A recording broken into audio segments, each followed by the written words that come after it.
Hey, I'm Graham Mosey, and today I'm going to be talking about online therapy.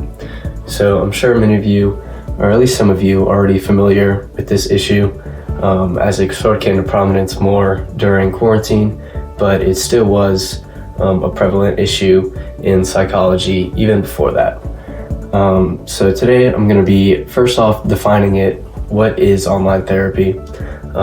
Comparing it with face-to-face therapy or in-person therapy, and answering the question of, is it viable and is it as good as in-person therapy? Also going to be going over what the clients think, what the therapists think, different forms of it. And I'm going to be going over advantages and disadvantages of online therapy. So what is online therapy?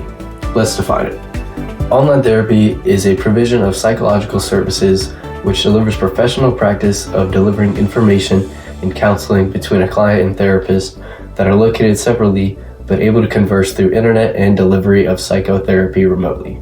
Online therapy can also be called e-therapy, web-based therapy, online counseling, telemental health, and teletherapy. Okay, so let's start off with some advantages of online therapy. So for certain types of people, like maybe people with agoraphobia, which is a fear of being put in a place or situation that might cause panic or embarrassment, online therapy would be much better for them because they don't have to worry about seeing other people or anything like that. They can just be in the comfort of their own home doing therapy. They don't got to worry about any of that other stuff. And just for people in general who are worried about being exposed or being seen, going to therapy, online therapy is much better for them inherently because you're just in the comfort.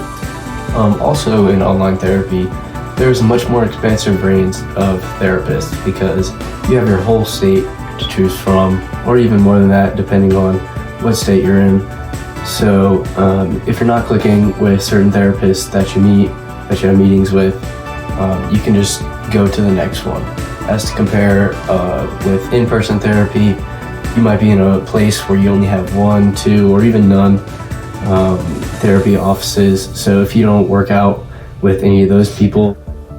Also, a potential advantage of online therapy is that it can be cheaper than regular therapy.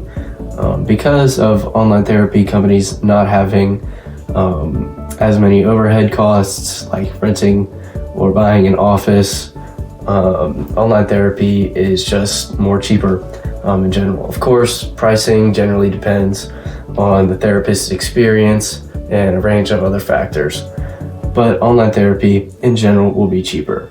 And this also means that online therapy can be better used for serving underserved communities or minority communities in rural populations that don't normally have access to in-person therapy.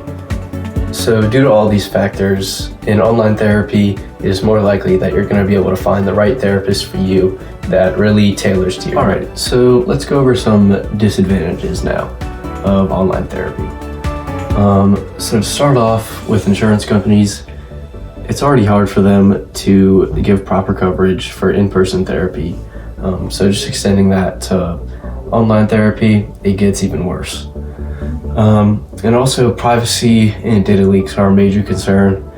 It's not as much for video chat, online therapy, but for like online text-based therapy or over the phone, that is definitely a concern because in therapy, you're discussing very private and personal issues that you don't want anyone out there except for your therapist and people that you specifically want to tell no.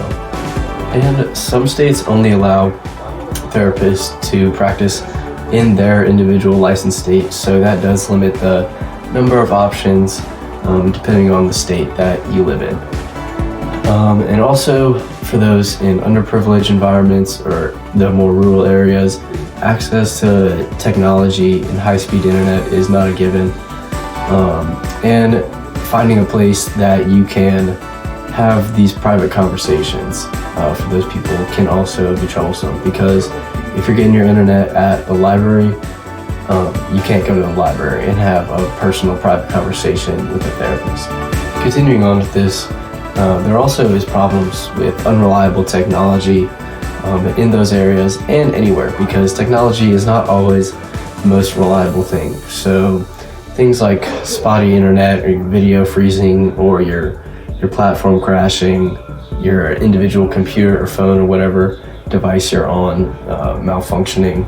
Also, quite a large problem in teletherapy is the inability or hindrance of being able to read body language. Because if you're not specifically in a room with somebody, it's harder to pick on certain things, just like the vibe of how they're feeling, or just any part of nonverbal communication, because that is a huge part of what therapists do and how they can do their job. So when that portion is missing, it makes it a lot harder for the therapist to pick on certain things and do their job right. When talking about online therapy, it's also extremely important to look at it from the therapist's perspective, because they are the ones doing the job and giving their advice to the client.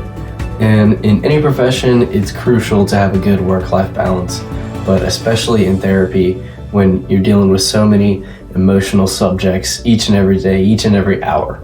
Some therapists like working at home, some do not, but I think they all would agree that it's nice to have an office space for them. In a study done on therapists, the most commonly said advantages of online therapy were the bridging of distance, repetition of work material, time flexibility, psychoeducation, and being appropriate for mild disorders.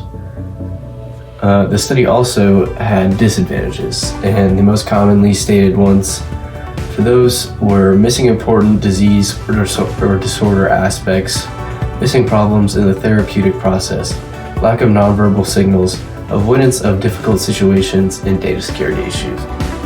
So, with all that being said, is online therapy comparable to face-to-face in-person therapy, and is it a viable option for the future?